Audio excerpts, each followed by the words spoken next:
আচমকা শাকিব খানের তুফান সিনেমা 123টি হল দখল করে নিয়েছে। গত দুদিন আগে যেখানে শোনা গিয়েছে শাকিব খানের তুফান সিনেমা হল পেলে সর্বোচ্চ 10 থেকে 15টি হল পাবে, সেখানে দেখেন 123টি হল তুফানের দখলে চলে গেছে। এর পিছনে রহস্য কি, কি কাহিনী লুকিয়ে আছে এর পিছনে, যার কারণে শাকিব খান 123টি হল চুম্বুকের মতো আঁকড়ে ধরলো? হ্যাঁ মানছি এইটা মেগা স্টারের পাওয়ার, এটা শাকিব খানের পাওয়ার, এটা সুপার স্টারের পাওয়ার, বাট এমনটা হওয়ার কথা ছিল না। গত দুদিন আগে যেটা শোনা গিয়েছিল যে শাকিব খানের তুফান সিনেমা হল পেলে সর্বোচ্চ 10 থেকে 15টি পাবে, এর বেশি পাবে না। সব কয়টি হল চলে যাবে রিভেঞ্জের দখলে। রাত পেরোলেই আগামীকালই রিভেঞ্জ সিনেমার দখলে 23টি হলও আসেনি, আর শাকিব খানের দখলে চলে গিয়েছে 123টিরও বেশি সিনেমা হল। তো ভাই ব্রাদার, তুফান সিনেমা এতগুলো সিনেমা হল কিভাবে পেল? যেখানে তুফান সিনেমার হল পাওয়ার কথা ছিল 10 থেকে 15টা, সেখানে তুফান সিনেমার দখলে কিভাবে 123টা হল চলে গেল? তো ভাই ব্রাদার, আপনাদের মতো এইটা আমারও জানার অনেকটা আগ্রহ ছিল। তো যখন আমি এইটা নিয়ে ঘাটাঘাটি করলাম, তো অনেক ঘাটাঘাটির পর আমার কাছে এক চাঞ্চল্যকর তথ্য এসেছে। তো ভাই ব্রাদার, কি এমন চাঞ্চল্যকর তথ্য এসেছে আমার হাতে?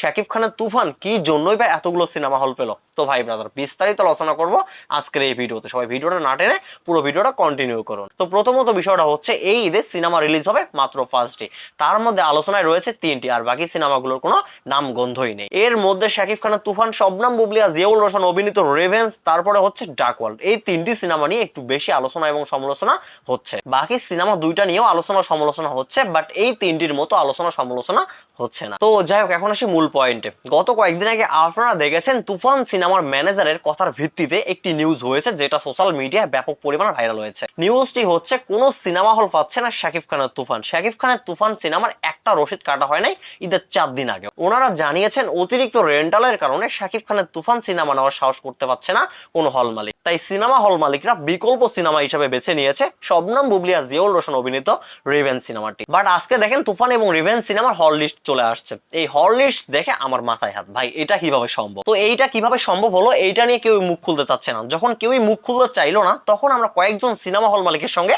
কথা বললাম। তো সেই সিনেমা হল মালিকরা জানিয়েছে শাকিব খানের তুফান সিনেমা পাওয়া যাচ্ছে 1 লাখ টাকার কম রেন্টাল দিয়ে। মানে কি রে ভাই, 12 লক্ষ টাকা রেন্টাল হাঁকিয়ে এখন 1 লাখ টাকা চাচ্ছে হল মালিকদের কাছ থেকে। মোট কথা হচ্ছে, সস্তা রেন্টালে সিনেমা বিলিয়ে দিচ্ছে রায়হান রাফি। মূলত কারণ হচ্ছে এটি, রায়হান রাফির এই চড়া রেন্টালের কারণে কোনো সিনেমা হল মালিকরা তুফান সিনেমা নেওয়ার সাহস করতে পারেনি। বাট যখন রায়হান রাফি 1 লাখ টাকার নিচে নেমে আসছে, তখনই সিনেমা হল মালিকরা তুফান সিনেমা নিয়ে আসছে। বাট তারপরও কিছু কিছু হল মালিক রিভেঞ্জ সিনেমা চালানোর জন্য আগ্রহ প্রকাশ করেছে। বাট রিভেঞ্জ সিনেমার বর্তমান রেন্টাল শাকিব খানের তুফানের থেকে অনেকটা বেশি। তারপরও রিভেঞ্জ সিনেমা প্রায় 16টি সিনেমা হলে রিলিজ হবে। আমি আপনাদেরকে হল লিস্টটা ভিডিও স্ক্রিনে দিয়ে দিচ্ছি। তো এই হচ্ছে শাকিব খানের তুফান আচমকা এতগুলো সিনেমা হল পাওয়ার আসল রহস্য, আসল ম্যাজিক। 15 লাখ টাকা থেকে শাকিব খানের তুফান নেমে আসছে একদম 1 লাখ টাকার নিচে। তো ভাই ব্রাদার, এই কারণেই হল মালিকরা শাকিব খানের তুফানটা একটু বেশি নিচ্ছে। 15 লাখ টাকা রেন্টাল হাঁকিয়ে কোনো লাভ হলো না রায়হান রাফির। 15 লাখ টাকা থেকে একদম নিচে নেমে আসছে, একদম 1 লাখ টাকার নিচে নেমে আসছে শাকিব খানের তুফান সিনেমা। তো ভাই ব্রাদার, শুধুমাত্র